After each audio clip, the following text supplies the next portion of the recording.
Hello Philippines and hello world. Hi to the Far Eastern University students down to the BSBA of C2MM. We are here again and you are watching MarkeTALKS. Alright, hello to the TDSAF where we will talk about the topic of marketing management. Let us all introduce you in Chapter 2, Developing marketing strategies and plans. Yes, fresh from the pot that we will be discussing on the spot. I will be your host, Margaux Alabado, and together with her, I am Kyle Bandal and welcome again to MarkeTALKS. Is everyone doing great today? I know the feeling of nagbabalik face-to-face classes, so thank you for joining us to witness and learn about today's marketing topics.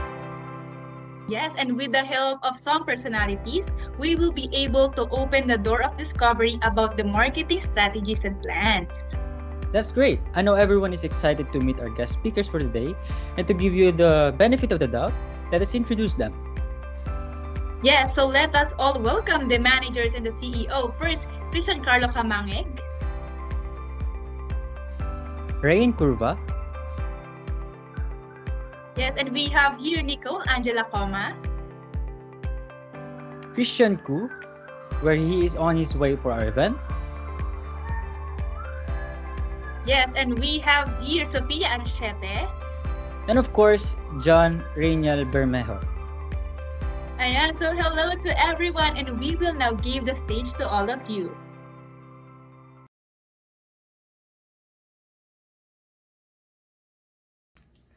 For our learning objectives, here are the 4 questions we hope to answer by the end of our discussion.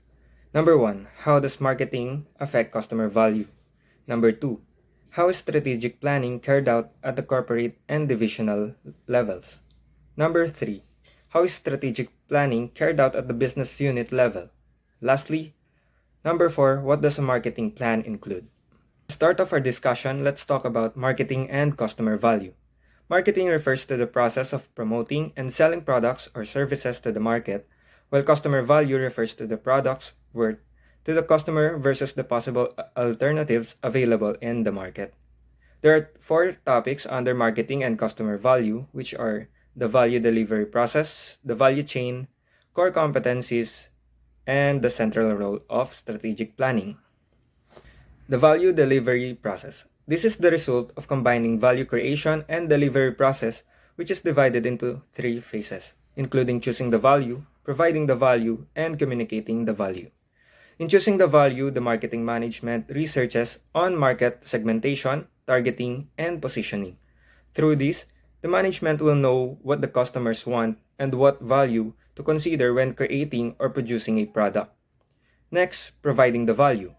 After choosing the value, the marketing management identifies the features, prices, and distributions of the product. With this, a mere material produced will now have a value in the market.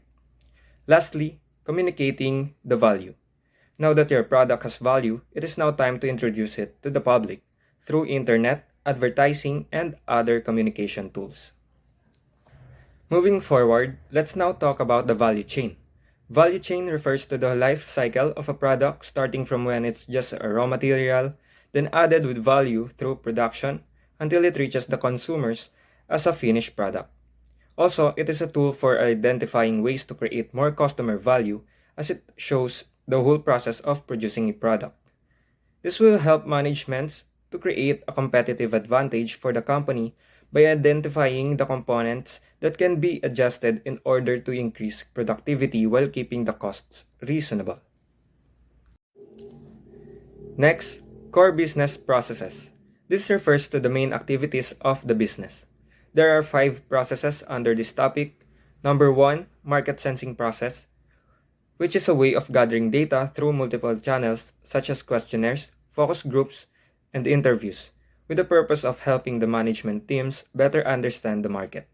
Number 2, new offering realization process. This process is about research, development, and launching of new offerings. Number 3, customer acquisition process. This refers to the process of getting potential customers to buy your products. Number 4, customer relationship management process. This process is all about improving business relationships by managing and analyzing current and potential customers. Lastly, Fulfillment management process. This process is the steps a business takes in handling and management of inventory until it is delivered to the customer. Partner, let's have some break, no? Where I actually want to share some of my learnings from our different talk shows. Core competencies are what makes a company different from competitors.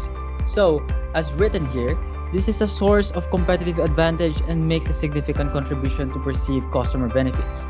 So, of course, when we are a company who advertise and sell different things, which are usually better than the competitors, it gives the company an advantage as well as benefits for the customers. With that, we could apply in a wide variety of markets and it is difficult for competitors to imitate our brand. An example would be yung Coca-Cola, yung beverage nila. As we all know, mahirap siyang gayahin or lamangan. Or as written here, it will be difficult for competitors to imitate our products and services. Next slide is, for maximizing core competencies, a business concept is a brief explanation of the company. With that, business concepts are important to redefine. Basically, kasi we can identify kung ano ang unique sa company. And malalaman ng customers what is our advantage against competitors. On the other hand, reshaping the scope of a business, likewise, scope of a business molds the company, which is important. Whether you plan to what is the business about or about to be, which is going to make it different from the competitors. Lastly, we can maximize our core competencies by repositioning the company's brand identity. Obviously, we have to make a great image in front of the company's customers para magkaroon ng maayos na ugnayan with target market. If not, paano sila magtitiwala sa products and services ng company, right? The role of strategic planning is to establish objectives for your company and create a strategy to attain them. As written here, managing the businesses as an investment portfolio, assessing the market's growth rate, and establish a strategy. So those are the roles of strategic planning.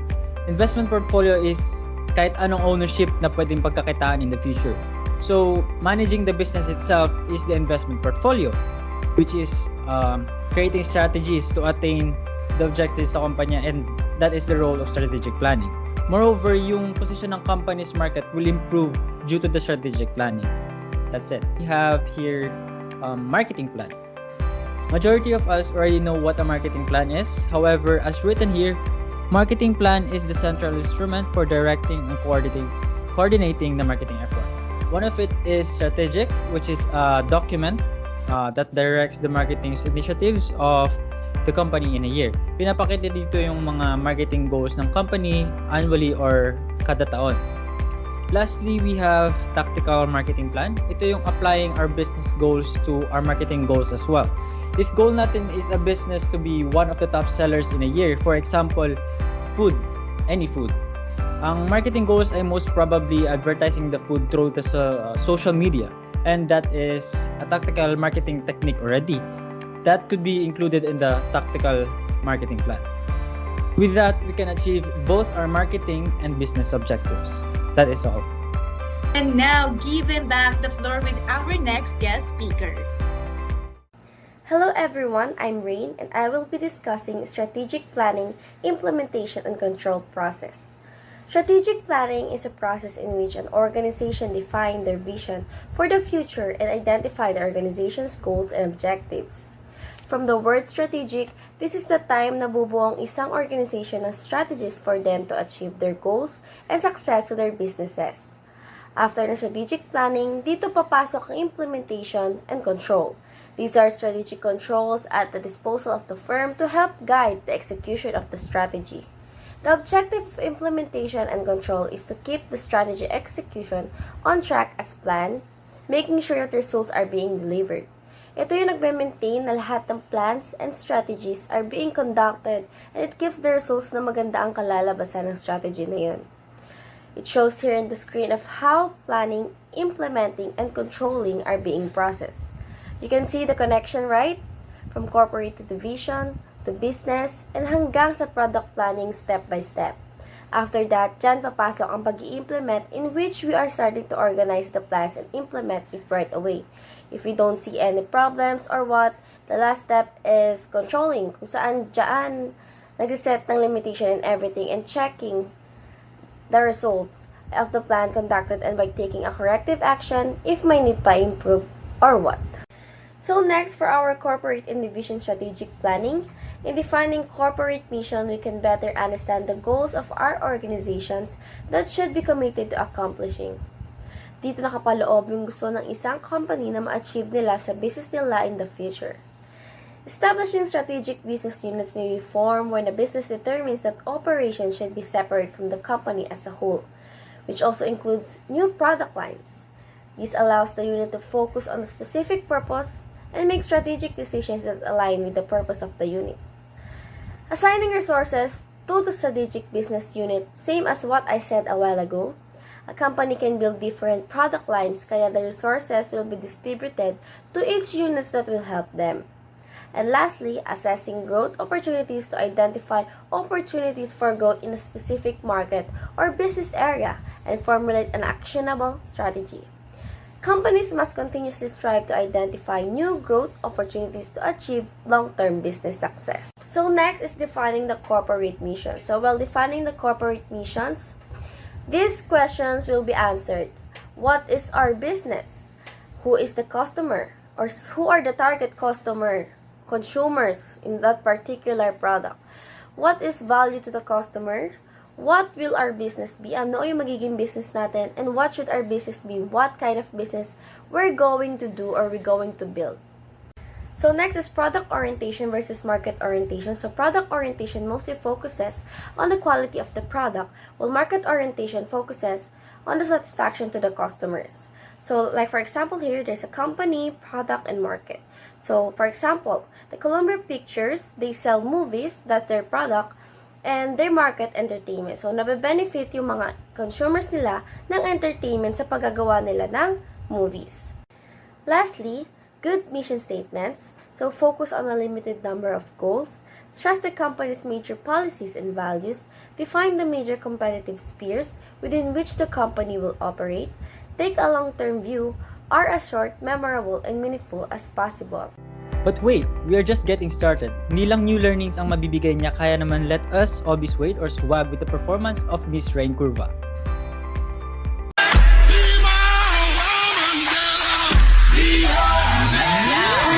Yes, I be your woman. Yes, I be your baby. Yes, I be whatever that you tell me when you're ready. Yes, I be your girl, forever your lady. You ain't never gotta worry, I'm down for you, baby. Best believe that when you need that, I'll provide that. You will always have it. I'll be on deck, keep it in check. When you need that, I'ma let you have it. Palong-palo, we really now have different new marketing terminologies in our vocab. Hope everyone is listening dahil we will have games and prizes after the talk. Kaya naman, back to you, managers. So next we have establishing strategic business units. Large companies normally manage different related businesses, each having their own strategy. Importante na ma-identify natin yung strategic business units ng isang company in order to develop separate strategies and assign appropriate funding. It's also crucial to have a leader who is responsible for strategic planning and profitability. Next is assigning resources to each SBU, or strategic business units. Here, the management decides how to allocate corporate resources to each SBU. They can use portfolio planning models or the shareholder market value analysis to decide whether to grow, harvest, or to simply hold on to the business. Dito ma-assess nila yung potential ng business based on their growth opportunities through global expansion, repositioning, and strategic outsourcing. Moving on, we have assessing growth opportunities. Based on the figure, the lowest curve means the expected sales over the next 5 years, while the highest describes the desired sales. Assessing growth opportunities includes planning new businesses, downsizing, and terminating older businesses. Once na merong gap between the future desired sales and the projected sales, kailangan na ng management to develop or acquire new businesses to fill it or punan yung kulang na yun. In continuation, we have the following for filling the strategic planning gap: intensive growth, integrative growth, diversification growth, and downsizing and divesting older businesses. So the very first option is to identify opportunities for growth within current businesses. Second is to identify opportunities to build or acquire businesses related to the current businesses.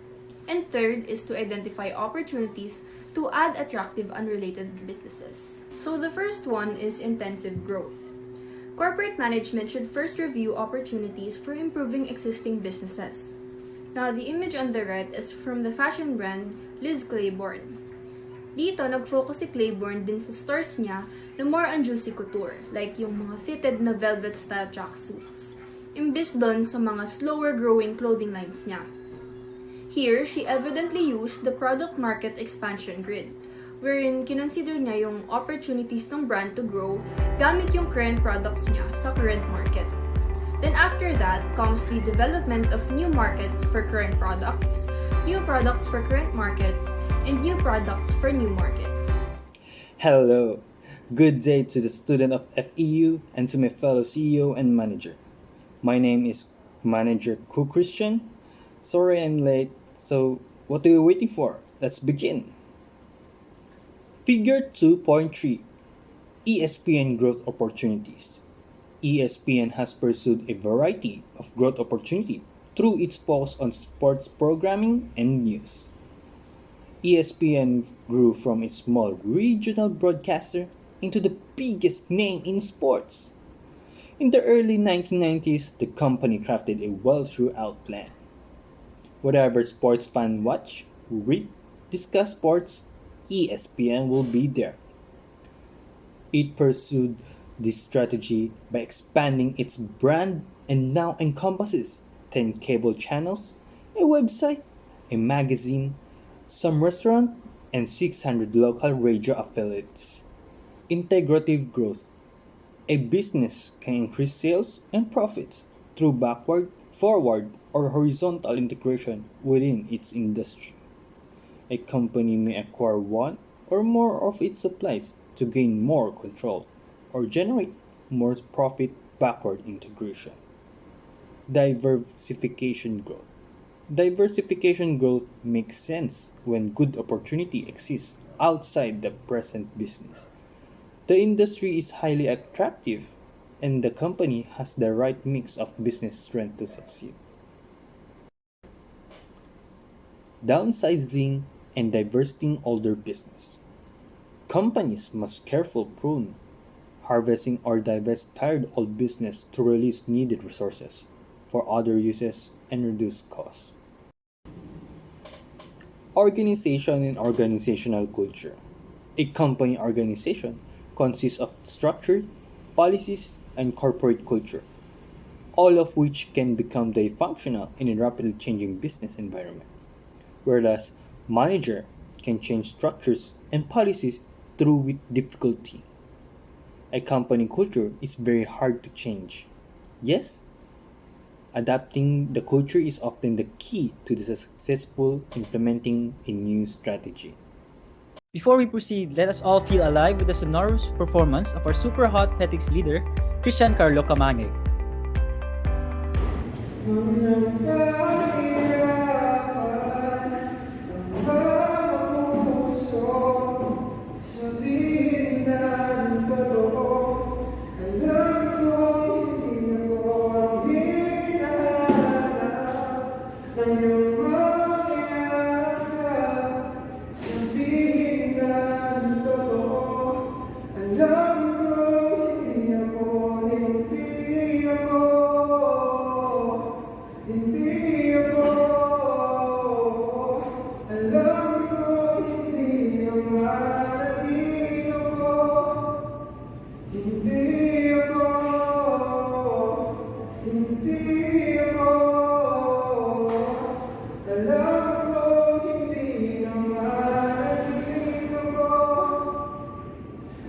Wow, what a great performance for our first intermission number. And now for this segment, I'll discuss organization and organizational culture. Corporate culture, also known as company culture, it refers to a set of beliefs and behaviors that guide how a company's management and employees interact and handle external business transactions. It can have a huge impact on the fortune of a company and its employees.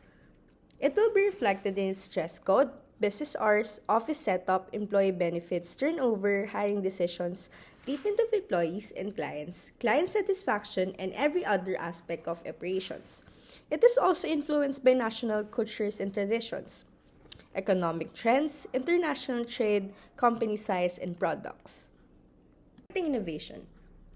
First, innovation in marketing is critical because it helps you stay ahead of the competition. Innovative thinking can help you predict the market and keep up with the customer needs. If your business doesn't innovate and you watch innovative companies bring new ideas to the marketplace, you'll end up having a hard time to keep up in the business world. Second, employees can challenge company orthodoxy and stimulate new ideas. Means they're not limiting their employees' ability to express their creativity. This can easily help the company to achieve its goals.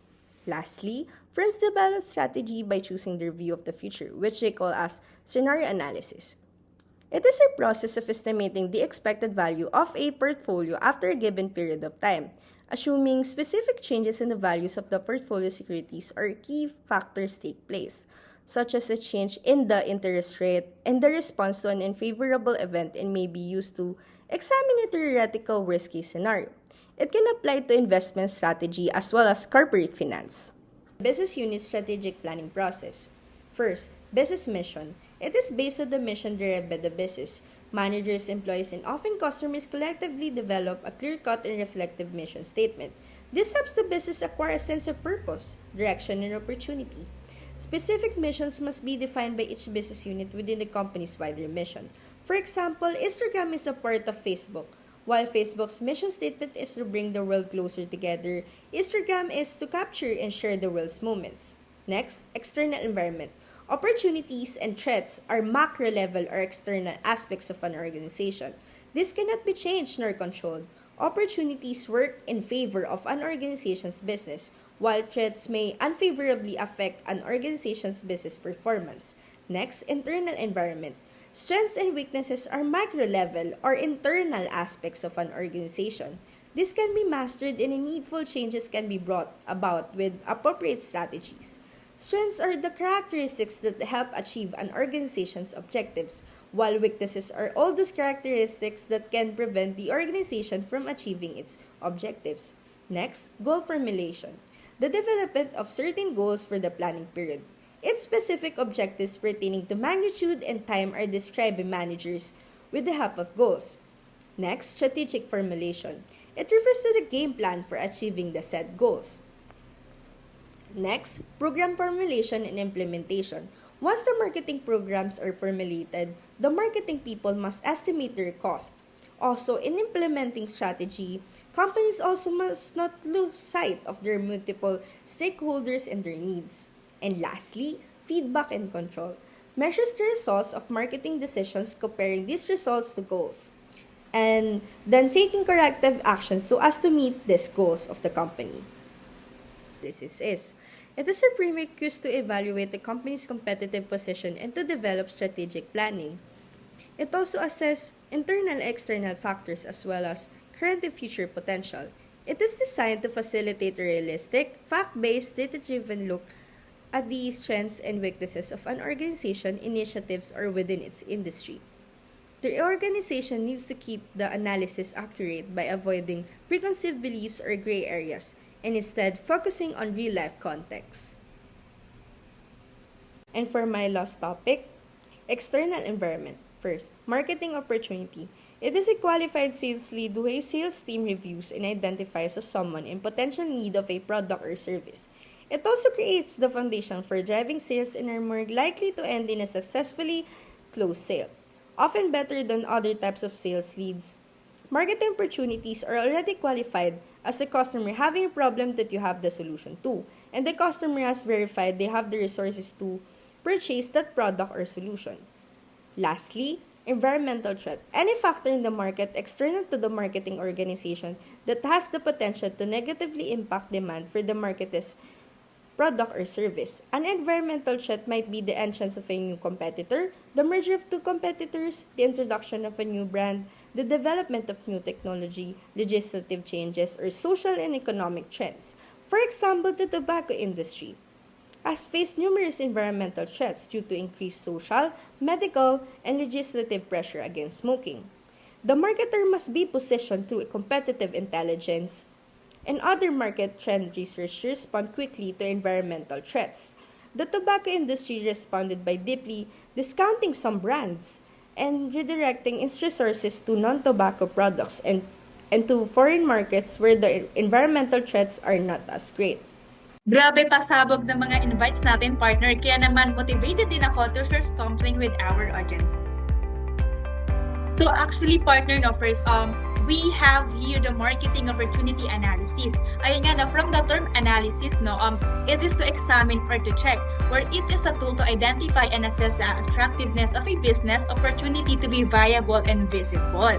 Meaning ay kaya to attempt for the business ang isang specific job and masusustain ba siya for a longer period of time. Considering na mapapersuade ba nito ang benefits to its market, anong method of media ang makaka-reach sa audience, and does it have access to the essential skills and resources we need to provide the advantages to the customers.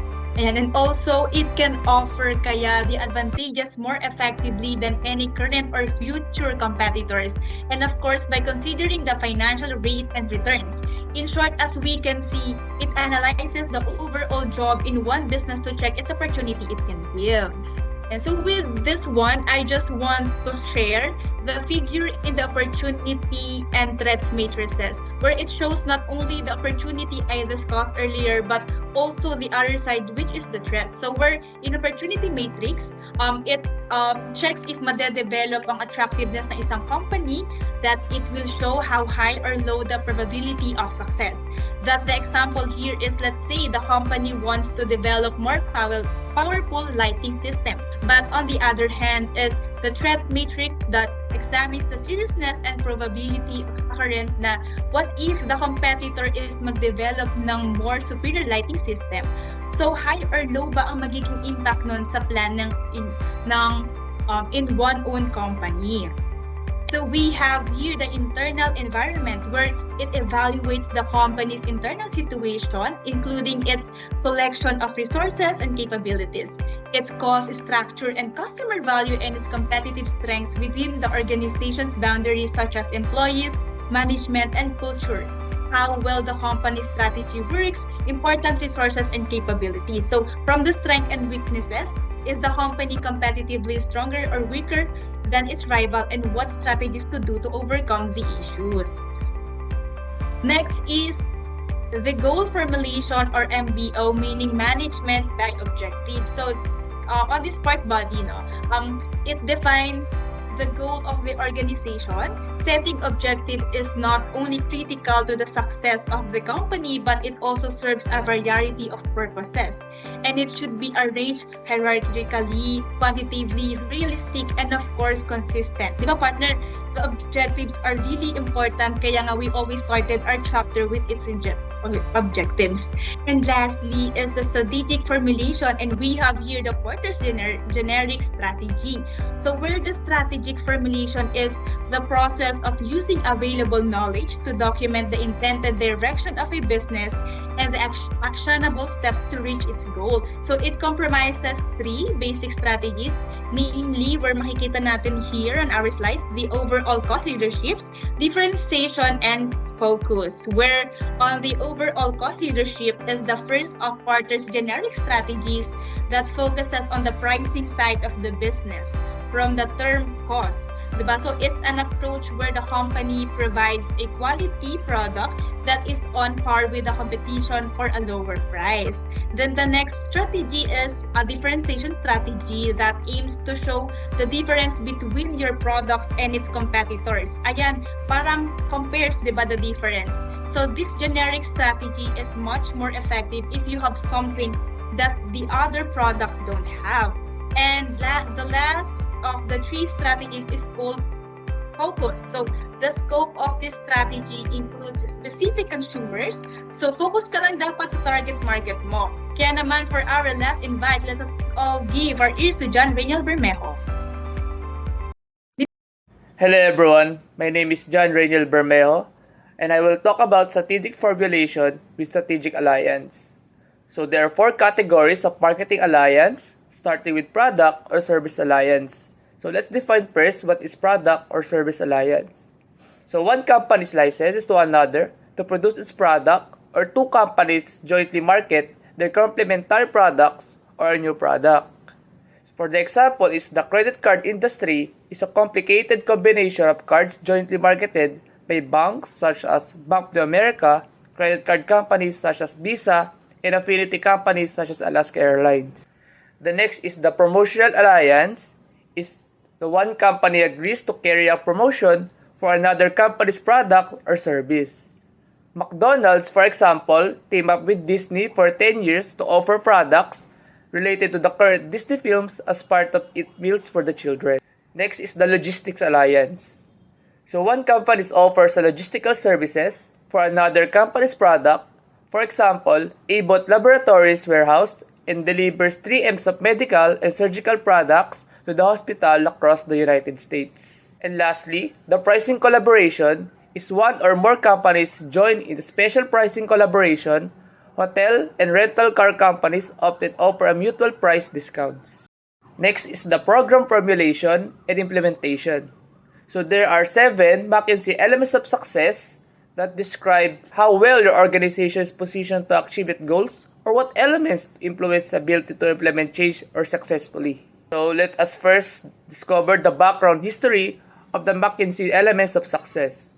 So the model is developed in the late 1970s by Tom Peters and Robert Waterman, a former consultants at McKinsey and Company. They identified even internal elements of organization that needed to align for it to be a successful working ethics of the organization. So now, let's talk about the first elements of success of McKinsey is the skills. The actual skills is the competencies of the organization and the employees, like staff, the employees and their general capabilities, the style of leadership is adopted. Strategy is the organization's plan for building and maintaining a competitive advantage for its competitors. Next is structure. This is how your company is organized and how departments and teams structured, including who reports to whom. Next is system. The daily activities and procedures the staff is used to get the jobs done.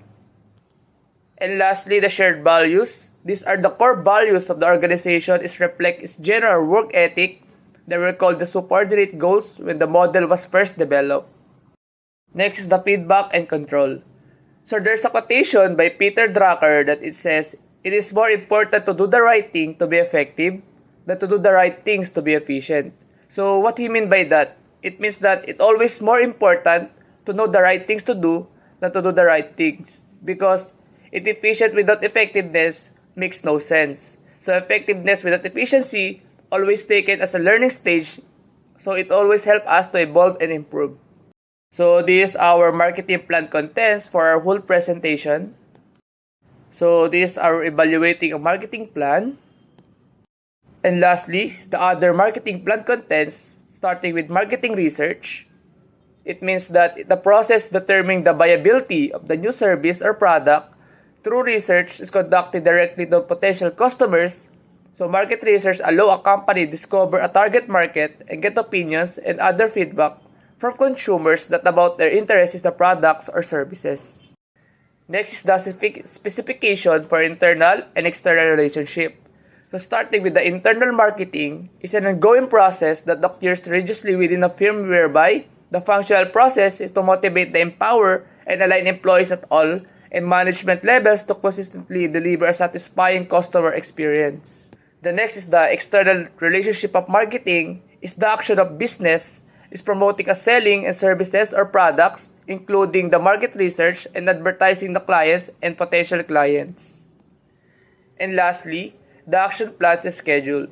So is what business use to develop and execute the product of marketing strategies to purpose of creating a marketing action plan is how to put your goals and help your business to stay on the track and measure the progress as it executes the marketing campaigns. Ayan! And that's a wrap. I don't have anything to say to that. Our talk for today is really interesting. I agree with you. This is not just a video report, but the concept was everything there. And all that the thoughty descendants will surely take away something. Thank you for that. All things just get really engaging, but with me, we don't have much time to do more. Oh, that's sad, partner, but we are really happy that we learned something new today, and this presentation really sets something high up. It literally gives every single audience's take home. Today with you guys, thank you for staying and watching Market Talks. Yes, we would like to thank everyone to join us here at Chapter 2, Developing Marketing Strategies and Plans. and Plans.